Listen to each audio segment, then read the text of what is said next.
Hey, everybody out there. Welcome to Thursday's edition of the College Football Forecast Show, brought to you by Sportsmemo. And we're going to bring you break down some of the best games of this weekend. As always, there's some SEC serious matchups. And to do so, luckily, I have a couple of guys that have started off this season scorching hot. The Iceman, Jesse Schule, and Dan the Man Kaiser, who I would love to tell my own record, but these two have started off this season 31-13 with all their college football plays. So hasn't even been a month yet, or been just about a month. And these are the guys you need to look to if you're looking at college football plays. So stick with us for the show. And we are also going to bring to you our three best bets on the weekend, which are all games that we're not going to discuss. Those are roundtable games. Before we get into our three games, which are going to be Kentucky, Ole Miss, Alabama, Arkansas, Stanford, Oregon, we're going to look at I just want to recommend that you go out there and still get the $2 Tuesday plays. They're still live. It's still all week long. All three plays are 5-star plays, still going as of right now, Thursday at about 4 o'clock Eastern, 1 o'clock, sometime Friday night for Jesse. But you can get all those plays still this weekend, and including you can get a 3-day all access for anybody at checkout. Use SMT3, and that gets you everything, not just college football, because Jesse is probably looking at some EPL returning this weekend. I know Dan has a lot of things going on, and I annoy you with tennis most every middle of the night. So let's without further ado, let's get into the games. First game on the slate is a couple of undefeated teams. Kentucky, by Mark Stoops, going to Oxford to take on the Ole Miss Rebels. Good old Lane Kiffin. Early start on Saturday. Like I said, both these teams, SEC opening play, 3-0. Not SEC opening play, but they're both 3-0 coming into this game. And we'll start with Jesse Schule. I want to see what he thinks about where this is. Ole Miss is about a touchdown favorite, with a total of about, one of those college football key numbers, 54. So where are you looking on this game? Well, Chuck, it's pretty interesting to me that Ole Miss is asked to cover a touchdown here. These teams do have a history of playing close games. In 2020, Ole Miss won by a score of 42-41, and 3 years prior, 37-34. So they have a history there. I look at the quarterback play here, and it seems to favor the underdog. You got Will Levis, who is a senior. People have mentioned him as a potential guy that might be playing on Sundays in the future. And he's off to a good start, 1,185 yards, 10 touchdowns, 4 interceptions. And his counterpart for Ole Miss, Jackson Dart, not so much. Only one game of 200-plus yards. That came in a blowout over Georgia Tech. And given the soft schedule for the Rebels, his total of 697 yards, 5 touchdowns, 2 interceptions, not impressive at all to me. I'm looking at Kentucky's defense. They've allowed 13 points per game. That ranks 11th nationally. Even though they played a fairly soft schedule, they still had that one game against Florida. And they completely shut down a Florida team that's, appeared to be competitive at times. I mean, they were able to cover against Tennessee. Of course, they upset Utah. So, I mean, holding them to next to nothing is sort of impressive. And there's some trends that would support the Wildcats as well. Kentucky's 7-3-1 against the spread in their last 11 SEC games. They're 23-7-2 in their last 32 against teams with a winning record. And Ole Miss is just 1-4 against the spread in their last 5 home games. Like I say, with a better quarterback, you have to take the points and like the dog here for me. Yeah, and that's definitely where I would lead. You mentioned the only 2 times that Mark Stoops has taken on Ole Miss, a 1-point margin and a 3-point margin. It's interesting, though, both those games were home and they were favored, and last time they were favored by a touchdown. Interesting aspect, Ole Miss is a tricky team to figure out. They barely not barely, but struggled a little bit maybe against Troy, and then their only road game so far is to go to Atlanta and face Georgia Tech right before they fired their coach. So it's a weird team to be laying a touchdown with here, except that maybe it's because the other team is Kentucky and this isn't basketball. Well, I want to get your thoughts on this, Dan, and see what you think is with this touchdown spread. Yeah, I mean, I've been looking at the spread for all week, and I'm like, I've been going back and forth. I like Jesse says, you look at this. This isn't your typical Ole Miss Lane Kiffin offense. I mean, they're second in the nation in rushing, and that's one reason why Jackson Dart hasn't had to do too much through the air, because he's been running the ball down people's throats. But as Jesse said, their competition hasn't been very good. The first 3 games of the season, they won by a combined 129-13. They did get a win last week, 35-27 against Tulsa, which was a little surprising at how close that game was. Yeah, the thing about Kentucky is they do have good quarterback play, but they're getting nothing out of their running game. They do have probably my favorite name in all of college football, in Kavasier Smoke as a running back, but he just hasn't done much this season. I think it's going to come down to in this game. One is they're going to have to get some rushing yards on the ground to give Levy some time to be able to throw the ball down the field. All week I've been looking at Ole Miss. I think maybe they can put a whooping on Kentucky, but when it comes down to it, I like this Kentucky defense. Kentucky's always been known for defense. And as Jesse says, this is a lot of points to give up in a game that's usually been decided by a field goal or less lately. So I'm going to go with Jesse, ride with Jesse here also, and I'm going to take the points with Kentucky. All right. So as I said at the outset of the program, these two guys combined to be 20 games over 500, less than 50 plays on the season. They're both telling you it's a little too much with that Rebels offense facing the Kentucky defense, even on the road. And I hate to say, I don't want it to be the death knell, but I completely agree. It's one of those spots where the touchdown, I think, is put out there for a reason. Public's going to see it as delicious 4-0 nectar on an Ole Miss team, and I wouldn't want to be holding that ticket, even if Ole Miss does win this game. So let's move on to our next game, which is going to be extremely popular. Saturday afternoon, Nick Saban and his Crimson Tide go to Woo-Pig-Sooie and take on Pittman's Razorbacks. I can't wait to hear what Dan has to say about this game.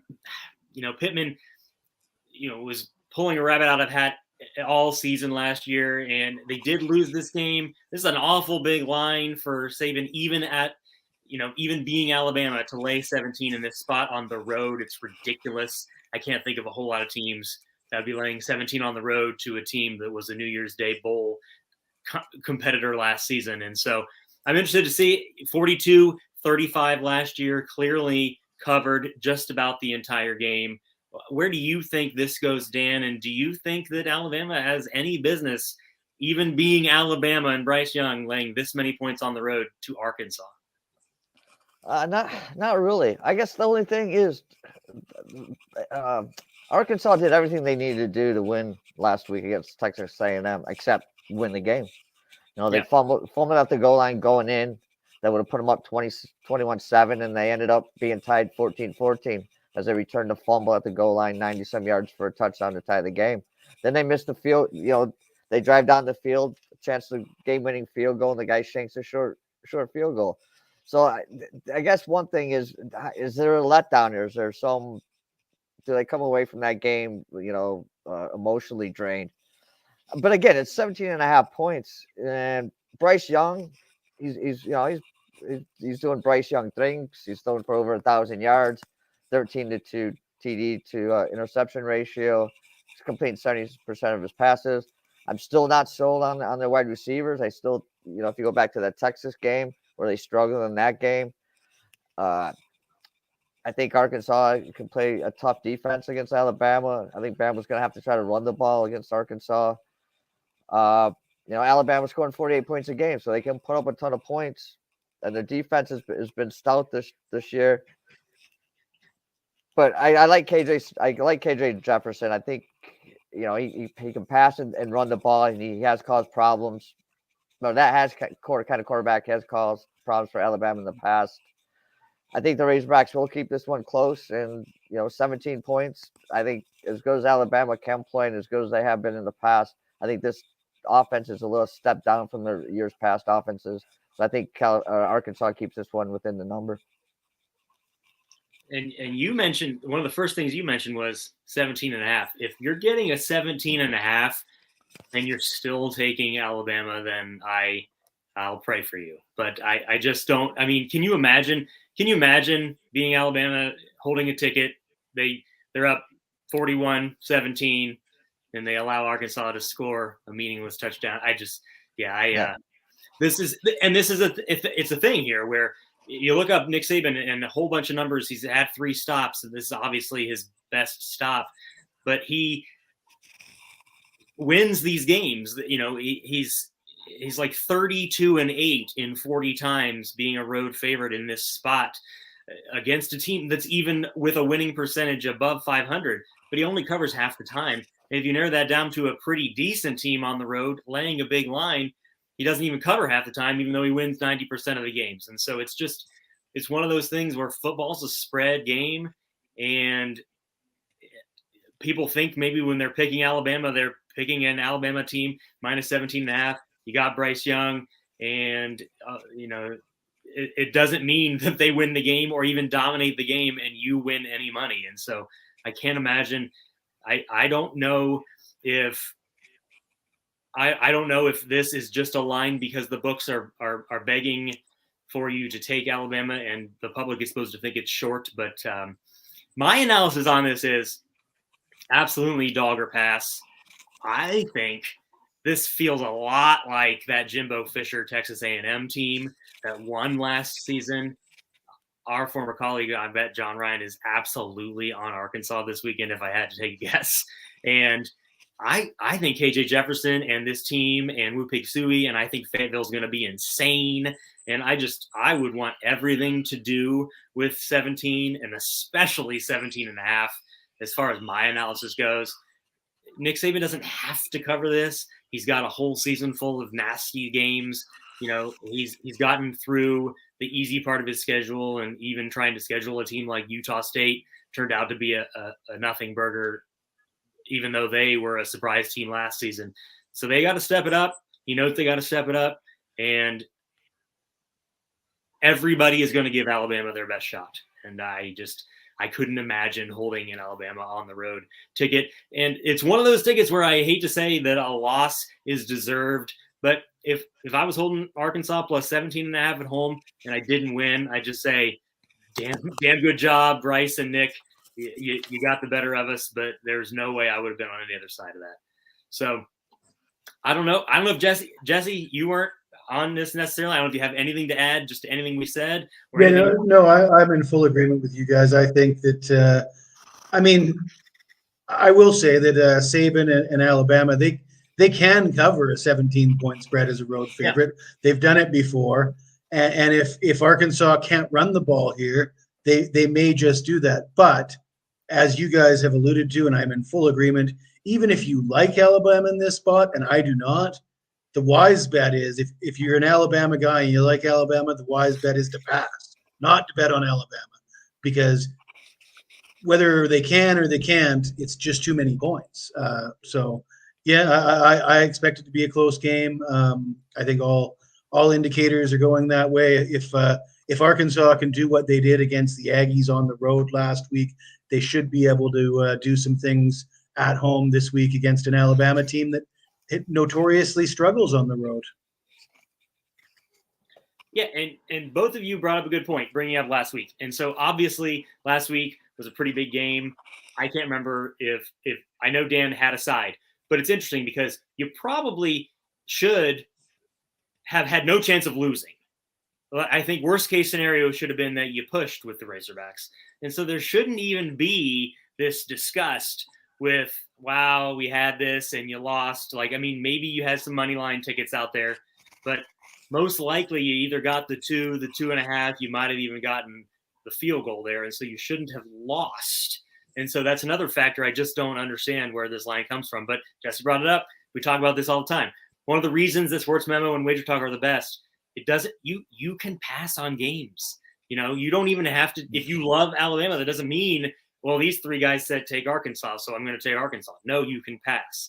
And Jesse says with the Dodgers, sure, I like Kershaw. Sure, I like the Dodgers at home. Minus 400, I'll pass. And you can pass on these games, and I think that's probably a prudent thing if you are a Crimson Tide backer, especially if this were to get to 18. But let's move on from this game, and we move later into the night on Saturday for some football version of Pac-12 After Dark, as Stanford takes on Oregon. This is not your older brother's Stanford with Andrew Luck or the early David Shaw or Jim Harbaugh. And Oregon, this is also not the Chip Kelly Oregon or the Bellotti Oregon that we had gotten used to. And two of the reasons, unfortunately, I think USC and UCLA are bolting to the Midwest for some reason is because of the downfall of teams like this. In fact, Oregon is a 17-point favorite in Eugene this weekend. And I know for sure Jesse and I have been on and off Oregon this season and in the right spots. I'm pretty sure that he was pro Georgia at the beginning of the season, and I'm pretty sure that he really liked them when BYU came to town. But you got to take each game in a vacuum. That's what Jesse will always remind you. And I want to get an idea of what he thinks with this 64 total. It's kind of that's a lot of points for a Stanford game here. Also getting 17, just like the last game. Not as sexy as Alabama, Arkansas, and at 11 o'clock at night on the Eastern Coast. But what do you think about this game, Jesse, with the Cardinal getting 17 points? Well, Chuck, I see you're wearing your Bengals sweater, and ready. For the last few weeks, I've been wearing a Duck sweater, and for some reason, I'm not wearing it right now, and that's unfortunate because I'm going to probably lean towards the Ducks here, and this is the reason why. So they're coming off that come from behind 44-41 victory over Wazoo last week, and crazy games like that. I don't mind backing the team that won. I don't like backing the team that loses a game like that. The Ducks did accumulate 624 yards of offense in that game. Bo Nix threw for 428 yards and 3 touchdowns. And if you take away the Georgia game, which I'd be inclined to do, I mean, Georgia is a whole different monster. What you do against Georgia, I don't think has any bearing about what you're going to do in the Pac-12. Yes. This is a revenge game for Oregon. Stanford beat them last year, 31-24 in overtime. It is a big line. I'm not comfortable with the 17 points, that comfortable with it. But this is a tough place to play at Oregon, and I'm not sure that this year's version of the Stanford Cardinal can rise to the challenge. Stanford's, I haven't been impressed with what I've seen. They look like a program trending in the wrong direction.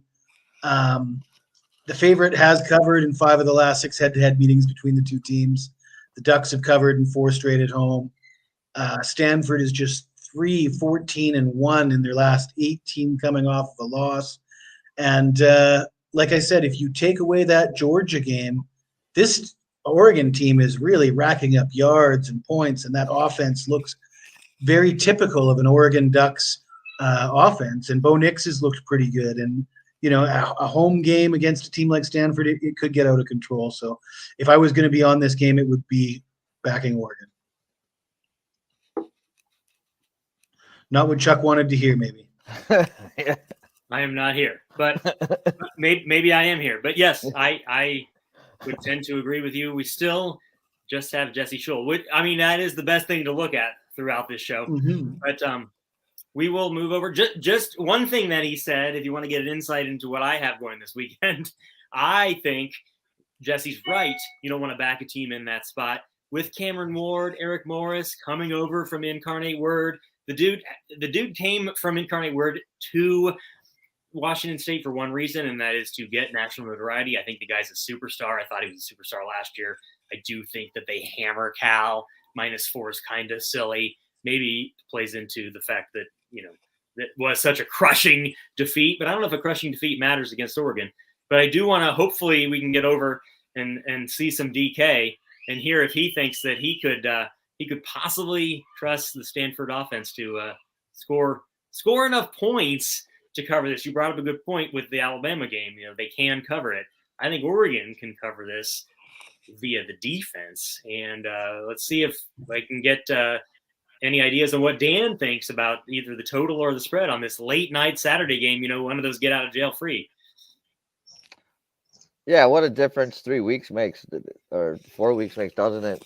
Yeah, Dusty, you can just move your mouth and I'll talk. You just move your mouth, I'll talk like a ventriloquist. Yeah. So what a difference 3 weeks make. Yeah, Oregon looked like garbage against Georgia. Everybody was burying Bo Nix, but they've come back. They've won 3 in a row. The offense is looking good. And this is one of those games I usually don't bet. I usually don't have an opinion on a team that screwed me the week before. And I had Oregon. I thought that they were going to give me that cheap cover at the end, and then they gave up that long pass, which was a lucky play, and then they blew the cover. But I look at this Stanford team. This Stanford team's beat up. They're missing their starting running back. They're missing their starting guard. So I guess I'm going to shut up.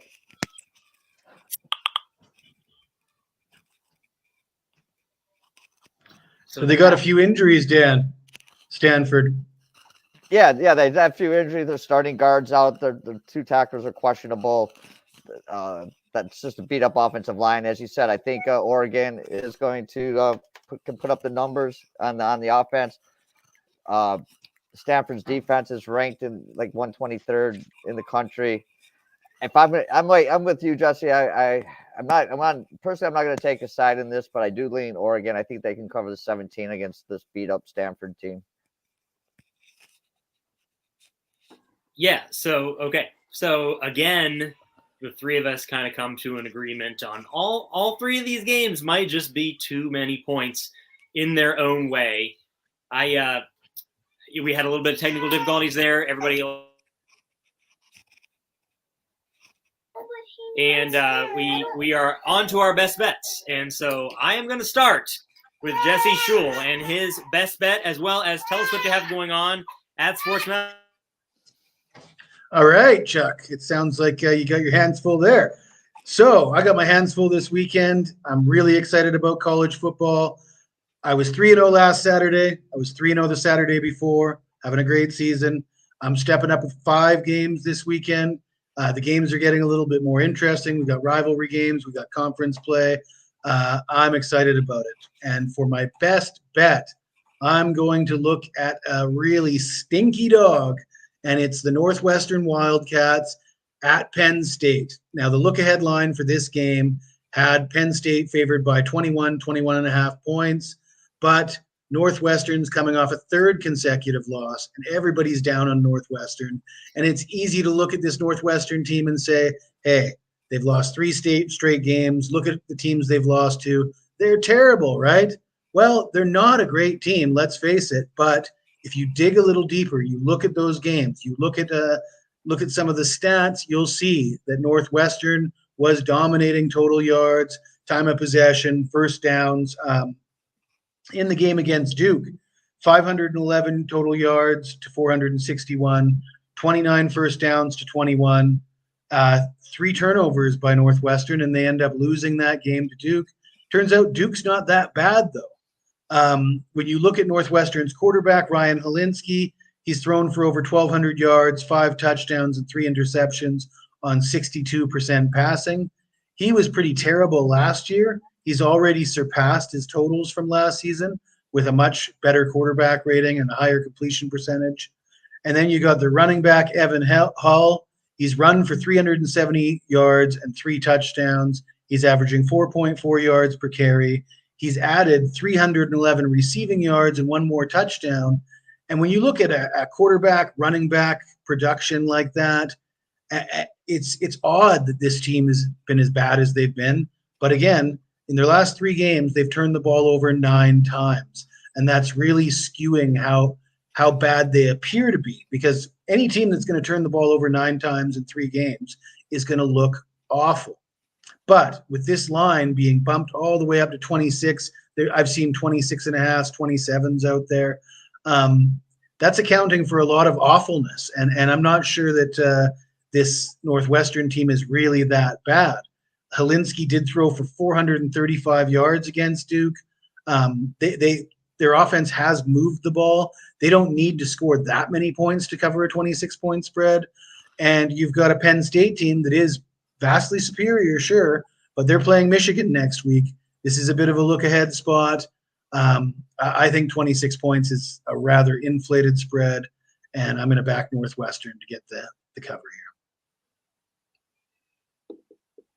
Well, I like that. I apologize. My 42 kids were very disappointed that we lost the internet, and they were most disappointed that we didn't just get to see Jesse for the whole show. So unfortunately, we'll get that remedied here quickly.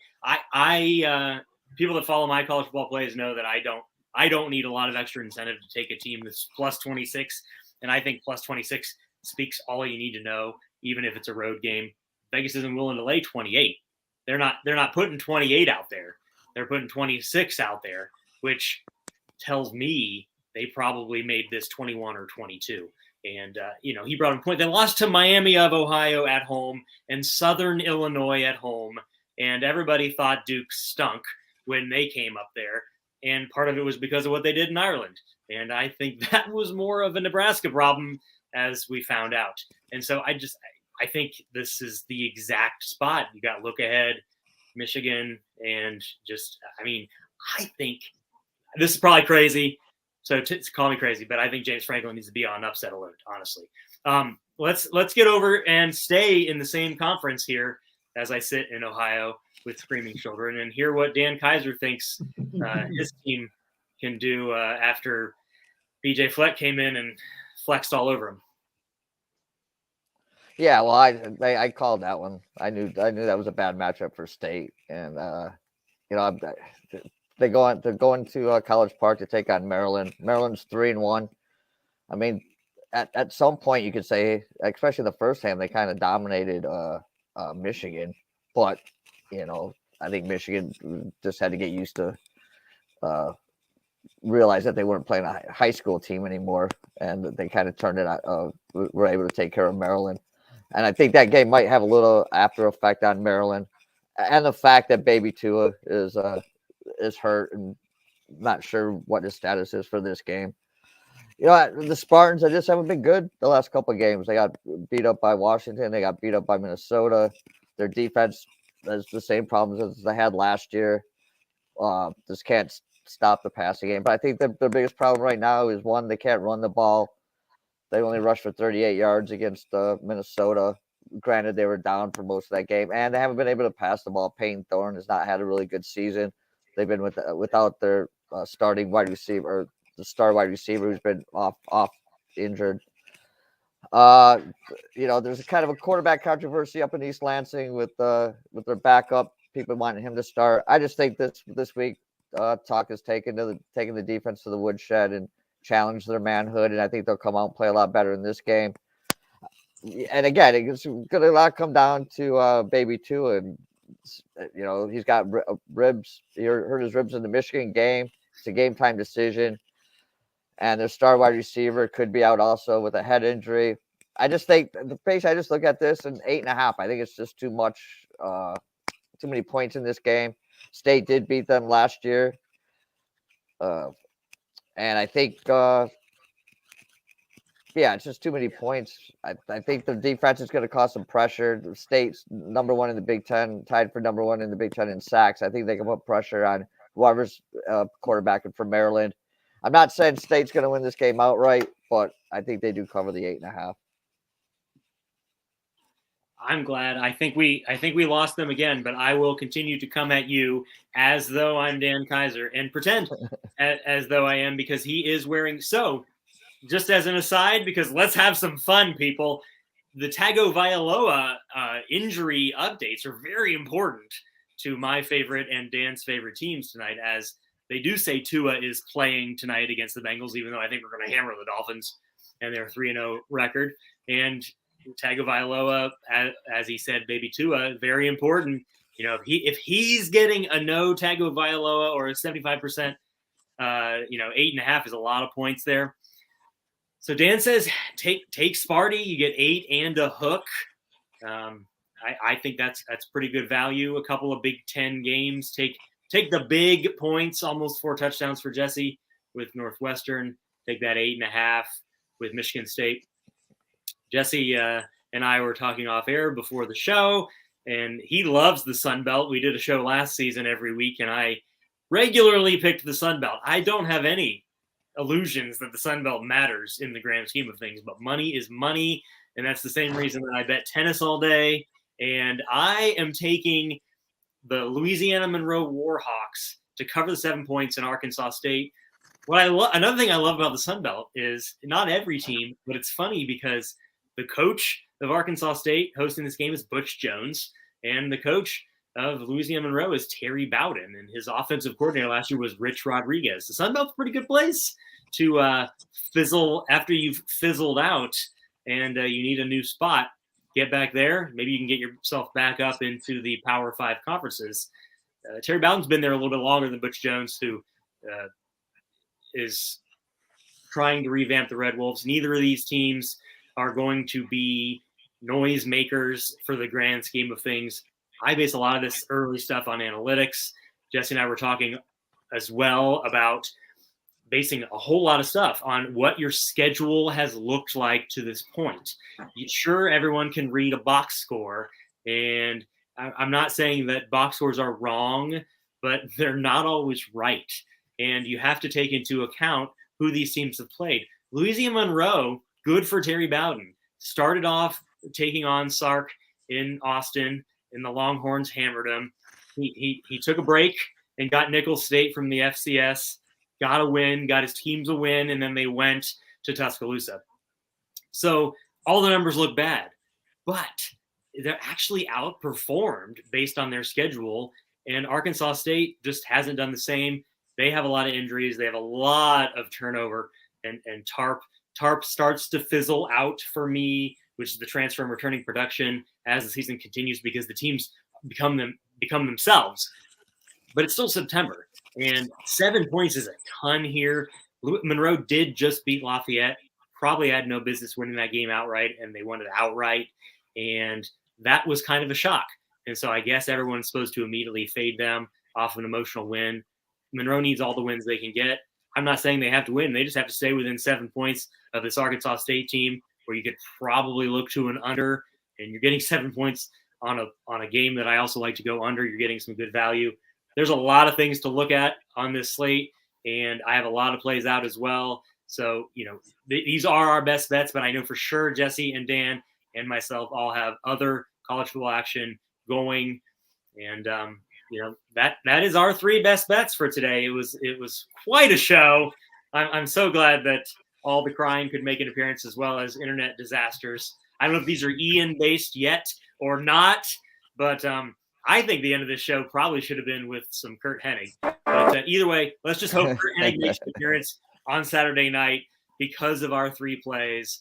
And again, check out Sports Memo. All 3 $2 Tuesday 5-star plays still available, aren't going off even tonight. So you can still get them all day today, all day tomorrow, as well as check out Jesse over on Twitter. Follow his Twitter because you don't want to miss the Mr. Perfect suit and the throwing of the towel.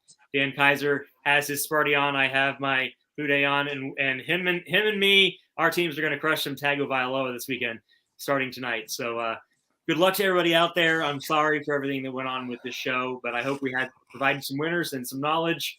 And we will see you again next week. Thanks for joining us.